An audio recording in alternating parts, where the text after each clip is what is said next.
Rasters versus vectors. The age-old question, kind of like Godzilla versus King Kong. So what's the difference between the two? Well, in Illustrator, the artwork that we create is vector-based, which means that the lines are mathematically calculated. So when I click on this artwork here of this crazy dragon, you see that we have all these points here. Now, these points are not based on pixels or little boxes that you see in Photoshop. These are crisp no matter how close we zoom in, which is very cool. Theoretically, we could zoom this image up to the size of the galaxy and it will still be crisp. Now, I haven't yet had a chance to test that theory, but I do plan to do so one day. So as you can see here, I'm going to zoom in and I'm going to keep going until my magnifying glass can't go anymore. I'm at 6400%. This line is crisp. The whole illustration is just beautiful. So I'll go ahead and double click on the hand tool. So the way this works is these points here all lie on a path. And on this path we have these handles. And these handles dictate how these are going to curve.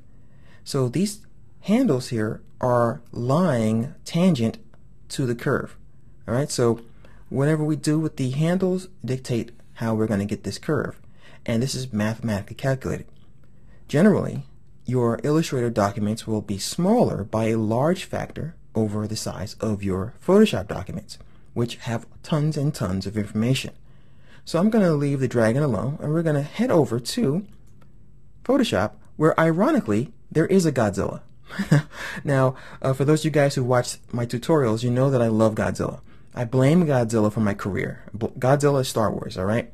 Actually, I have a Godzilla on my desk right now. I'm looking right at him.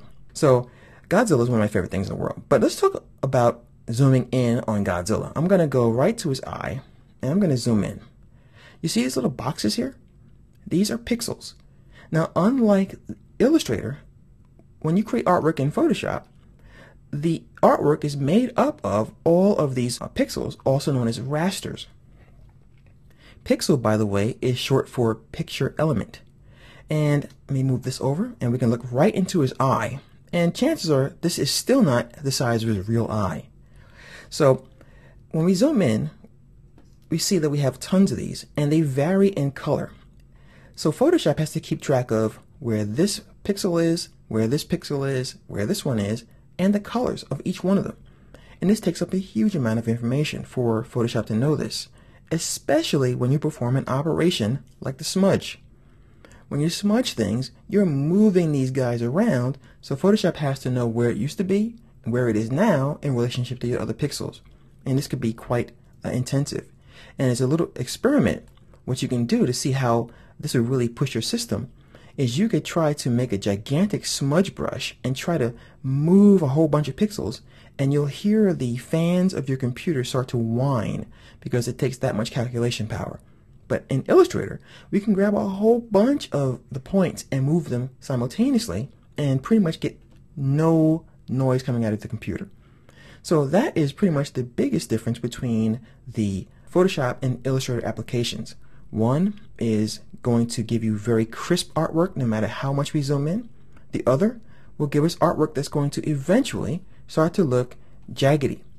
And as you can see here, we have this blurring called anti-aliasing that the application is going to do for us. It gives us the illusion that it's a smooth line. So we have this dark pixel and this dark pixel, and we have this light gray one, and when we zoom all the way out, our eye thinks that it's smooth. In Illustrator, we don't have that problem because everything is smooth. So if you ever have questions, or if anybody ever wants to know, why choose one application over the other, well, Photoshop's going to give you a more realistic look. Illustrator's going to give you that traditional vector look where everything's nice and clean no matter what you do. However, you can take some filters inside of Illustrator and you can smooth this out. So if you check out the special effects section of this tutorial, you'll find something where I show you how to do just that. And I'll show you how to make some soft edges. So you can indeed get some kind of raster artwork inside of Illustrator.